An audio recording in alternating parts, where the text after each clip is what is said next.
Oh, this isn't a bribe. It's a threat.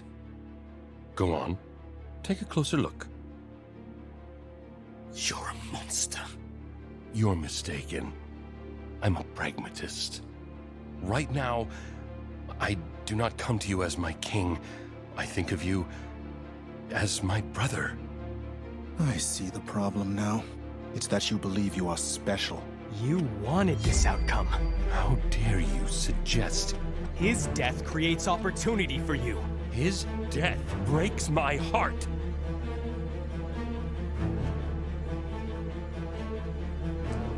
You are a servant of the kingdom of Catalyst. You are a servant.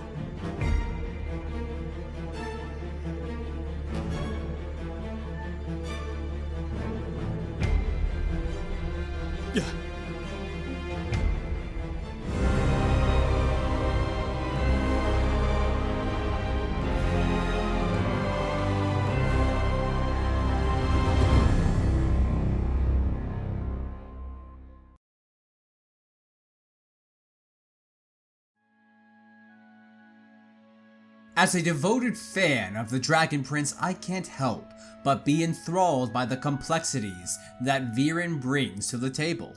In this video essay, let's unravel the layers of Viren's character and explore the intriguing depths of his persona. Right from the start, Viren captures our attention with his portrayal as both an antagonist and a catalyst for the story's development. Throughout the series, we slowly peel back the intricate layers that shape Viren, uncovering his motivations, actions, and moral dilemmas that he faces. It's like unwrapping a deliciously complex character burrito, savoring each delicious bite as we discover new flavors of Viren. That's a weird metaphor. I'm definitely going to cut that part out of this. Season 1 sets the stage for Viren's captivating journey. As the trusted advisor to Hero, he shoulders the responsibility of protecting the human kingdom of Catullus. When the Dragon King is slain and his egg stolen, Viren seizes the opportunity to preserve his own status and the kingdom of Catullus' power. Driven by his desire to safeguard the kingdom and its people, Viren's methods gradually become more questionable. He resorts to dark magic and forms alliances with morally ambiguous characters, including the mysterious star-touched elf, Erebos. Season 2 delves deeper into Viren's hunger for power and ambition. As the regent, he seizes control of the kingdom. His quest to retrieve the Dragon Prince's egg becomes increasingly perilous as he believes its power will give him the upper hand in the brewing conflict. Viren's alliance with Erebos strengthens, ensnaring him further in a web of manipulation and forbidden knowledge. As the seasons progress, Viren's actions lead to the creation of an army. All along the way, he drains the life essence of magical creatures to fuel his power. His children, Soren and Claudia, wrestle with the conflicting emotions towards their father's choices, while Viren remains steadfast in his belief that he is acting in the kingdom's best interest. Viren's thirst for power reaches new heights. He resorts to desperate measures. Viren's use of dark magic becomes increasingly more volatile, propelling him down a dangerous path. His relationships with his children become strained, with Soren questioning his father's choices and eventually defecting, while Claudia remains fiercely loyal despite her own growing doubts. Throughout the show, Viren walks a treacherous path, blurring the lines between antihero and villain. He challenges our preconceived notions of right and wrong, leaving us in a constant suspense as to where he truly stands on the moral scale. One of the most captivating aspects of Viren's character is his constant dance with the morally gray areas. The show presents us with dilemmas that force us to question our own sense of morality. We find ourselves contemplating whether Viren's choices are justified or if he's simply succumbing to the allure of power. Viren's character embodies the beauty of a well-written antagonist. He's not merely there to create conflict for our beloved heroes, he's an integral part of the storytelling machine. His presence challenges the protagonist to grow and evolve and question their own beliefs. He serves as the fire that tests their mettle, igniting their journey towards self-discovery. Without Viren, the Dragon Prince wouldn't be nearly as engaging and thought-provoking as the series that we've all come to adore. The quest for protection lies at the core of Viren's actions. His initial choices are driven by a genuine desire to safeguard Catullus and his people. As an advisor to the king, he believes it is his duty to make difficult decisions to ensure the survival and prosperity of the kingdom. This sense of duty and responsibility fuels his early actions, setting him on a path that delves into the sacrifices one must make in order to protect what they hold dear. However, as Viren's pursuit of power intensifies, the lines between selfishness and selflessness begin to blur. The show skillfully portrays the internal conflicts that arise within Viren's character, showcasing his struggle to reconcile his genuine concern for the realm with his own personal aspirations. This nuanced portrayal highlights the complexity of human nature, forcing viewers to question the true motivation behind Viren's choices. Viren's reliance on dark magic is another defining aspect of his character. Dark magic is a controversial and morally ambiguous practice within the world of the Dragon Prince. As Viren delves deeper into the depths of this forbidden art, he becomes increasingly enticed by its promises of power and control. This exploration introduces a moral quandary as Viren must grapple with the consequences of his choices and the potential corruption that accompanies his newfound allies. Viren's descent into morally ambiguous territory is a gradual yet captivating experience. Each decision he makes, fueled by his belief in the greater good, has far-reaching consequences that further complicate his character. The show meticulously showcases the repercussions of his actions, forcing viewers to question whether the ends truly justify the means, or if Viren's quest for power has clouded his own judgment. The Dragon Prince challenges traditional notions of morality through Viren's journey. It presents a character who is neither entirely one full of virtue, nor one who is irredeemably evil, but rather a complex individual shaped by circumstance and personal ambition. This exploration of a morally gray area allows viewers to reflect on the shades of gray that exist within themselves and the choices that they make.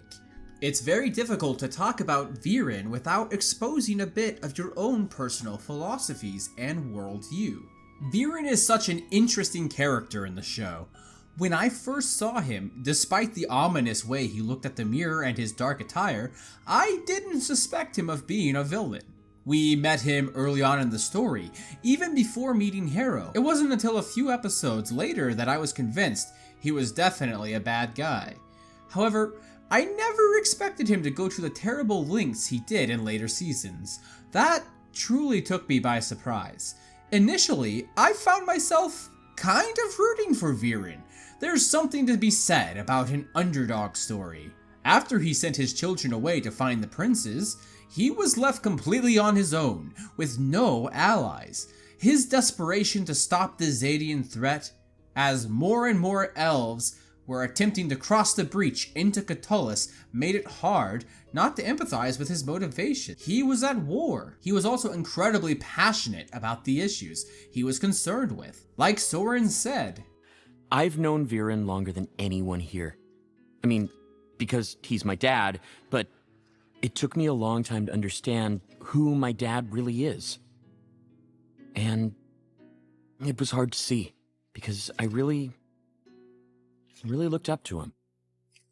He's smart, and the way he talks, you really believe that he's a good person, that everything he does is to protect his family, his home, or all of humanity. He makes you think that as long as you do what he says, you must be doing the right thing. Even when he asks you to do something bad, something evil. So, the truth is, someone who wants you to do horrible things and convinces you that they're good That's a villain. My dad is a villain. To an extent, a lot of the audience has also found themselves agreeing with what Viren was trying to accomplish. However, there came a point where his actions seemed to cross a line. It was the moment where I realized that I was no longer identifying with him as an anti-hero anymore, and I was viewing him as the truly dangerous man he was. Fear, desperation, ego, and a thirst for power led him to do some, let's say, alarming things. As I reflected on my experiences with Viren, I tried to pinpoint the moment when I stopped rooting for him as an anti-hero and began to see him as the true villain he would eventually become. By villain, I'm speaking in terms of the narrative, not necessarily passing moral judgment. The Dragon Prince is nothing if not morally complex after all. But it's definitely hard not to view him as a villain when scenes like this come up. One of the first actions he takes that I find quite cruel is when he decides to take away Callum's voice. It wasn't necessary, it's just a case of Viren using dark magic to quickly solve a problem. I'll call out! I'll scream! Go ahead. Seal. Reach.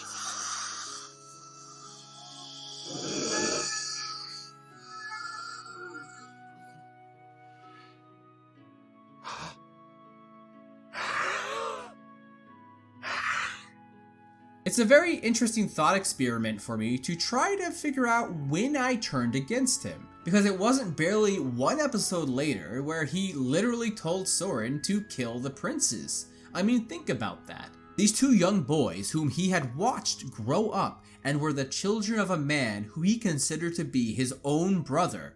The night before, he was willing to sacrifice his own life for that man, and now he is ordering his son to kill them. Okay, so I'm supposed to come back with the news that they're dead. What I don't understand is, what am I supposed to do if we find them alive? Oh, you'll know the right thing to do. The right thing? I don't know if I can do that. Out there, in the wild, accidents happen every day. Deadly accidents. What makes me curious is, was his character always like this? Was he always secretly capable of doing these things? I don't necessarily mean planning to seize the throne, but rather, did something change that led him down this darker path in the show? Or was this capability for committing evil always within him? Did he always have the capacity to murder the sons of his brother? He wanted to seize power for reasons that he believed to be noble, and whether you agree with that or not is up to you. When he offers the throne to Amaya, I genuinely believe he was serious and would have supported her as an advisor. He wanted a strong leader, but due to his own high opinion of himself, he believed that he was the right person for that job. However, it's also possible that Viren knew deep down that Amaya wouldn't abandon her post at the breach. Viren is so complex and there's so much going on with him, and that's one of the things I absolutely love about the show. Layers upon layers of intricate motivations and actions. But let's return to my original question. At what point did I personally start viewing him as a villain? I suppose it wasn't until Season 3, during the moment he tried to drain the life out of the Dragon Prince himself. It is here that I finally saw him for who he truly was. Even after all the horrible things he had done, I had always been on his side to some extent, but at this point I had realized that his quest for ambition and power had taken him too far. It was definitely an interesting experience for me, and I find the character incredibly fascinating. I can't wait to see where his character goes in the future seasons. He has a chance that few people will ever get, a true second chance at life. But what about you? At what point did you begin to see Viren as the true villain that he is? Or did you see him as one from the very beginning? Or like me, did you appreciate the nuance of the situation and hope he was right in some way? I would love to hear you discuss it in the comments below. In conclusion, The Dragon Prince weaves a masterful narrative that delves into the intricate complexity of Viren's character, from his initial aspirations of protecting Catullus to his descent into more morally ambiguous decisions. Viren's journey serves as a captivating exploration of power, morality, and personal ambition. Thanks for watching.